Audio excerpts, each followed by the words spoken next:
లక్ష్మి, బజార్కి వెళ్తున్నాను, ఏమైనా తీసుకురమ్మంటావా అని అడుగుతాడు రాము. మొన్నే తెచ్చిన సరుకులు అప్పుడే అయిపోయాయండి. నేను లిస్ట్ రాసిస్తాను, అవన్నీ కేజీ చొప్పున తీసుకురండి అని చెప్పి కిచెన్ రూమ్లో నుంచి బయటికి వస్తుంది లక్ష్మి. ఏవండి, ఇక్కడ బుక్ పెట్టాను, చూసారా? నాకేం తెలుసు నువ్వు ఎక్కడ పెట్టావో అక్కడే వెతుకు, దొరుకుతుంది. మన ఇంట్లో పిల్లలు ఎవరు లేరు కదా, ఎక్కడో పెట్టి మర్చిపోయి ఉంటావు. సరిగ్గా చూడు, దొరుకుతుంది. ఫ్రెండ్స్, మీరు మా వీడియోస్ని చూస్తున్నారు కానీ లైక్ చేయడమే లేదు ఫ్రెండ్స్. చూసేవారు లైక్ చేస్తే మాకు సపోర్టివ్గా ఉంటుంది. ప్లీజ్ లైక్ చేయండి. థ్యాంక్ యూ ఆల్ అని అంటాడు రాము. గుర్తుకొచ్చిందండి, మొన్న మీకు స్లిప్ రాసి ఇచ్చాను కదా, మన బెడ్రూమ్లోనే ఉంది, తీసుకొస్తానాగండి అని లోపలికి వెళ్తుంది లక్ష్మి. ఇంకా ఎంతసేపు? ఎక్కడ ఉంది? ఎండగా ఉంది, త్వరగా వెళ్ళి వస్తాను. త్వరగా చిట్టి రాసి ఇవ్వవే, లేదంటే నేను ఏదో ఒకటి తెచ్చేనా అని అంటాడు రాము. మీరు వెళ్తే మళ్ళీ నేను మీ వెనకాల రావాల్సి వస్తుందండి. ఒక 5 నిమిషాలు ఓపిక పట్టండి, ఇప్పుడే తీసుకొని వస్తాను అని అంటుంది లక్ష్మి.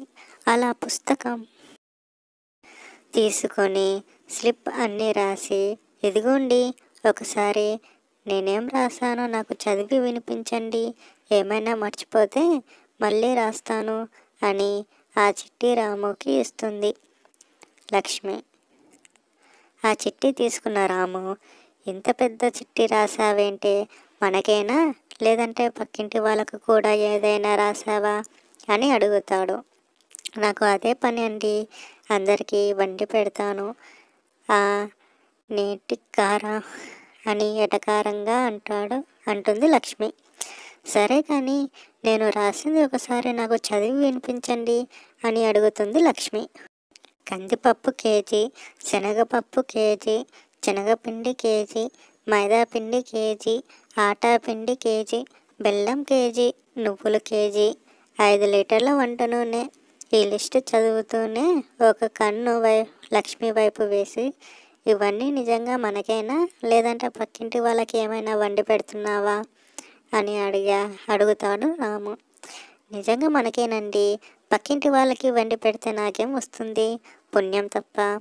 నేను ప్రతిసారి ఆఫీస్ నుండి ఇంటికి వచ్చేటప్పుడల్లా తను మన ఇంటికి నుంచి ఏదో ఒకటి గిన్నెలో పట్టుకొని తీసుకొని వెళ్ళిపోతూ ఉంటుంది. వండింది మొత్తం తనకే పెట్టేస్తున్నావు అని అంటాడు రాము.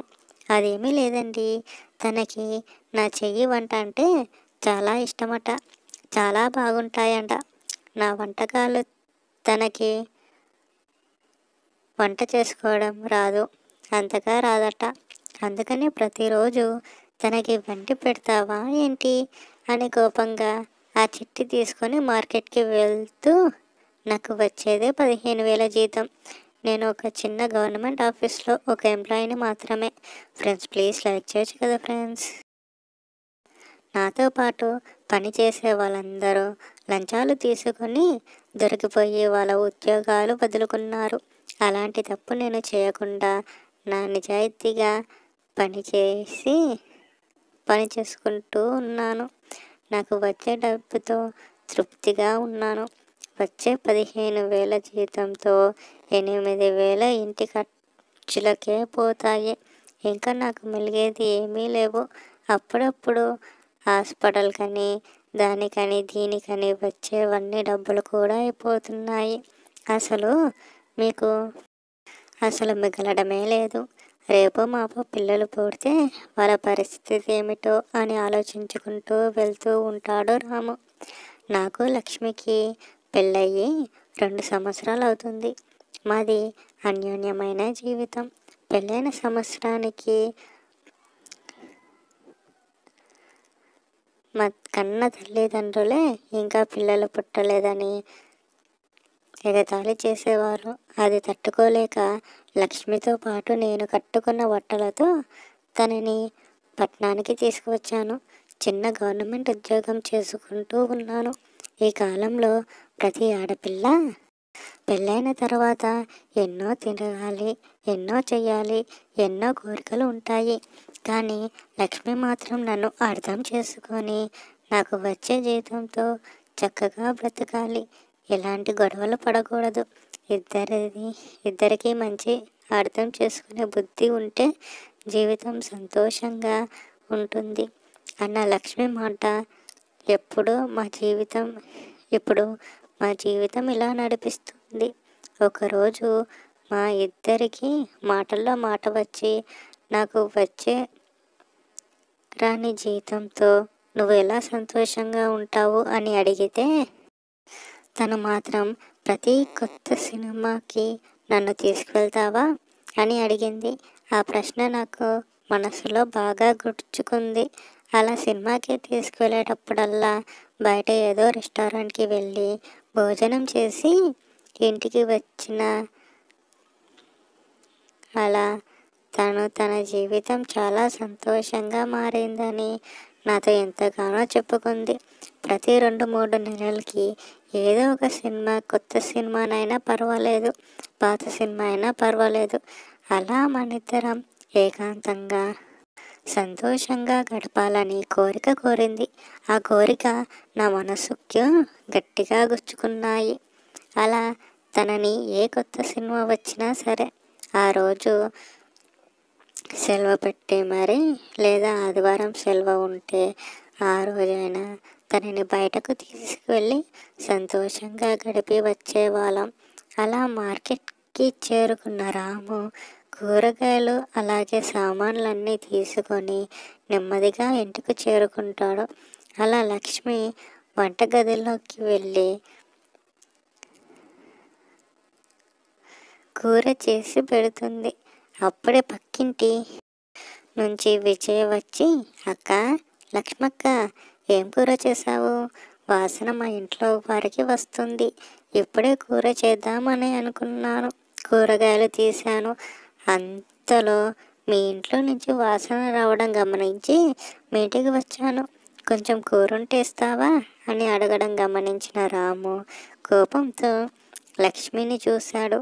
లక్ష్మి అదేమీ పట్టించుకోకుండా లోపలికి రా, అలా పరాయి దానిలా అలా బయట నుంచొని ఉన్నావే అని విజయని లోపలికి పిలిచి కూర వేసి పంపిస్తుంది.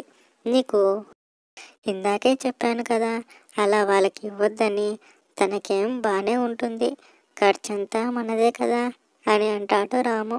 అదేమీ పట్టించుకోకుండా మనకి ఉందండి, తినండి అని కూర్చోబెట్టి రాముకి అలా తినేసి నిద్రపోతాడు.